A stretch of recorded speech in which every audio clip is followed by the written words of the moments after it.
Hi everyone, welcome to another episode of the Go With Ego podcast. My name is Igwe Kakate. Thank you all for joining me today. It's good to be here and it's good to be back as well too. Today we're talking about a very important topic called mindfulness and mental health. We'll look at the techniques for managing stress. We'll look at the mindfulness practices and also promoting mental well-being as well too. It's a very, very important topic that's dear to me. And so I'm excited to share my own knowledge and opinion about this topic to you all, and also get your feedback in return. But in today's episode, we'll go into the fascinating world of mindfulness and its profound impact on mental health. So this episode will be broken down into 4 segments. The first segment will be on understanding stress. The second segment will be on the science of mindfulness. The third segment will be on mindfulness techniques and practices, and the last segment will be on incorporating mindfulness into our daily life. But let's talk about mental health first of all.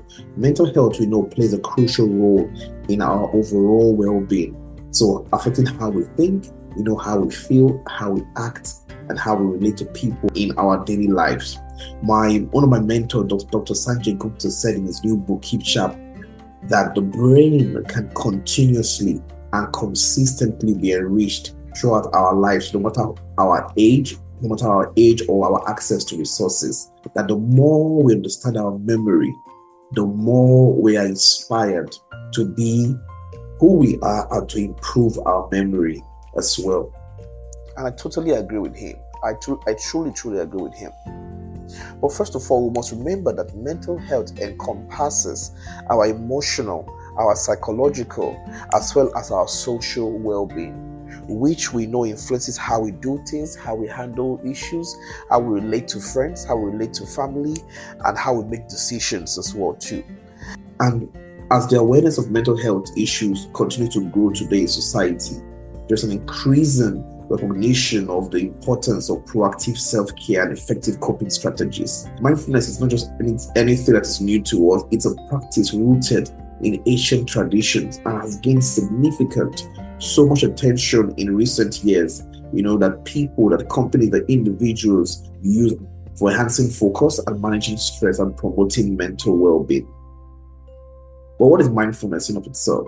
Mindfulness involves being fully present and engaged in the current moment. I like to say being present right now without judgment or distraction. One of my favorite quotes from someone I also call a mentor, Jay Shetty, who owns the #1 health awareness podcast in the world, someone I draw inspiration from, talks about the power of self.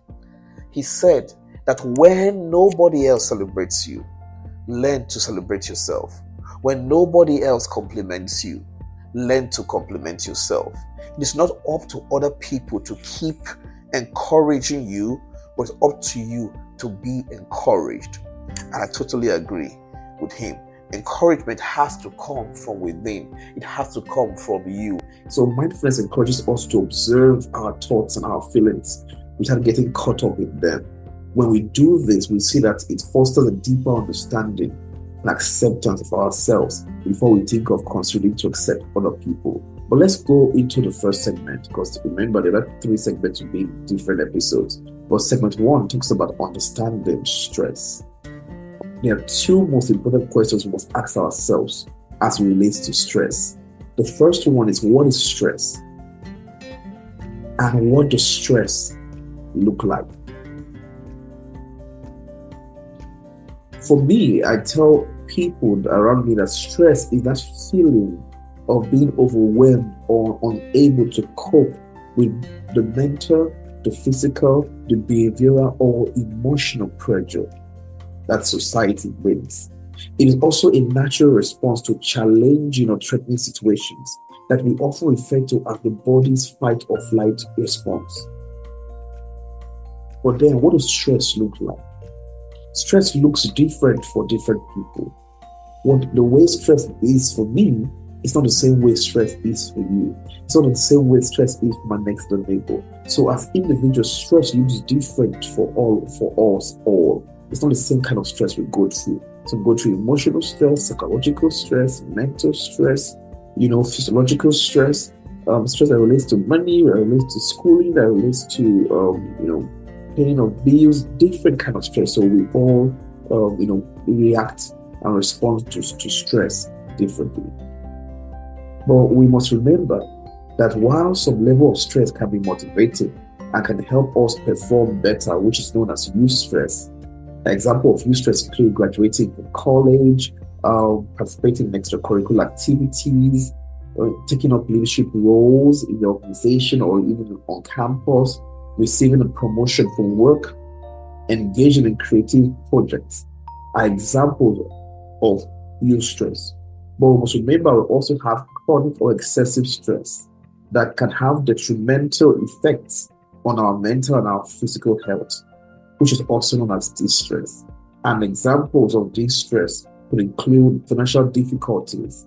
It could include homework deadlines for those in college. It could include conflict in relationships and also health challenges. These are examples of distress. I want us to look at the common sources of stress for college students. Because as students, we have so many things going on, but I want to touch on a few things that are the sources of stress for college students. The first one is academic pressure.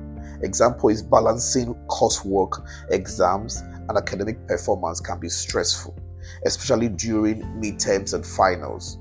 So you see yourself worrying, as yourself being pressured to study, to do the homework, to meet deadlines. It is very, very stressful. Another one is financial commitment. So managing tuition fees, student loans, and even living expenses can be a significant source of stress for college students.